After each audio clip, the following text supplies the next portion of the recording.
Hi, I'm Jan from the Plainfield Gopher Township Public Library.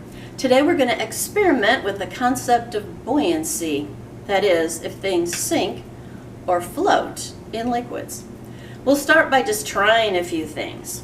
I didn't test these in advance, so I don't know what's going to happen, but I have some ideas, and you probably will have some thoughts about what may happen too. Let's give it a try. And before I forget, you can experiment with things that sink and float where you are. Just make sure that it's okay with your grown-ups, that you, put things in water that are things that'll be okay if you drop them in water.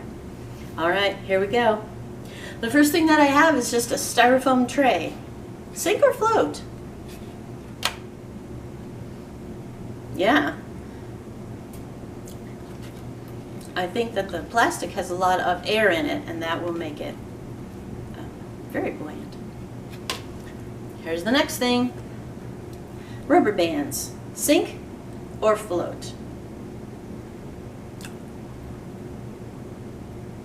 It looks like they're covered with little air bubbles, so right now they're kind of sinking. See what happens if you get the air off of them. All right, they're going to sink. Fair enough. Glasses, sink or float? I actually have no idea. Let's try it. Oh, there's air in there. Sink. All right. They will sink. Legos? Float. Seashell?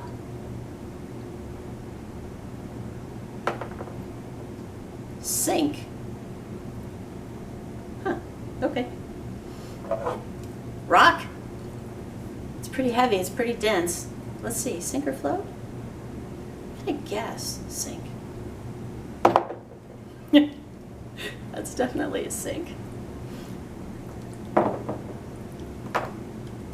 All right. Cool noodle slice?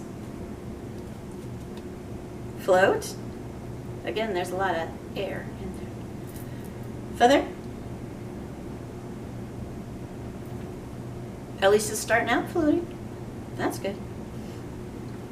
Just for our entertainment, I brought along a packing peanut. That's the kind that's made out of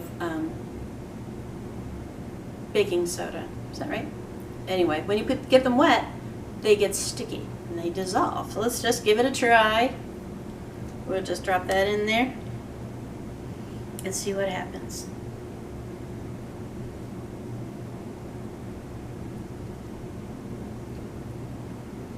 Oh, it's kind of melting. All right, I'm going to just leave that there while we talk about some actual books that I made. All right. This little boat I made from a slice of pool noodle, so I'm guessing because this pool noodle floated, this boat will float. Ooh, yeah, all right. The next one is a very elaborate one. I got the idea for this from this book, Crafty Science. It has 2 empty bottles, which I believe are going to hold it up.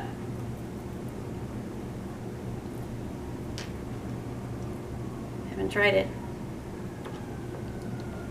Okay, it floats. One of my little peg dolls can ride in that. I guess my other peg doll can ride in this styrofoam tray. All right. Finally, the last of the boats that I made, I got from this book, Brick Building 101.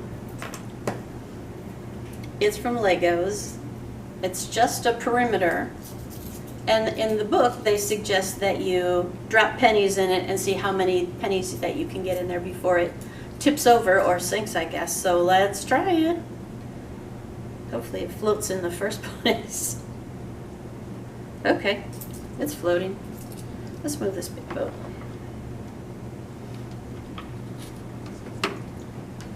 Here we go. 1, 2, 3. I can't help noticing it's getting wet inside. 4, 5, 6, 7. Uh-oh. All right, it looks like 1 nickel and 6 pennies is what it took to sink that boat. Will those things? Yep, they will sink. All right, so here's another project that I didn't do, but I thought it looked really interesting, making a submarine. It's from Busting Boredom with Experiments. I want to show you a picture of this because it's pretty cool. All right. If you thought that this was fun, you might want to try that. So what's going on here? Why do some things sink and some things float? Well, when a boat floats, it sinks down into the water, but if it floats, it doesn't sink all the way. As gravity is pushing it down, the water is pushing it up, and if it's not too dense, like this, it may have more push up than down, so it will float. Or it will partly sink, but enough will stay on top to still be a boat. All right. I learned that from this one. How does a power boat work? Finally, I want to tell you about one more story. What floats in a moat? This is a funny story about a goat and a hen who are trying to figure out how to float a barrel of buttermilk across the moat of a castle. So you may enjoy that one. All right, we had a lot of float, didn't we? Interesting. I hope you'll try this. Oh wait, let's follow up with this packing peanut. Oh, can you see it? Oh, cornstarch, that's the stuff. That's actually kind of gross. Okay, well, I'm glad we did that though. That's interesting. All right, thanks for watching and have fun when you play around with the science of buoyancy. Sinking and floating. Sinking and floating.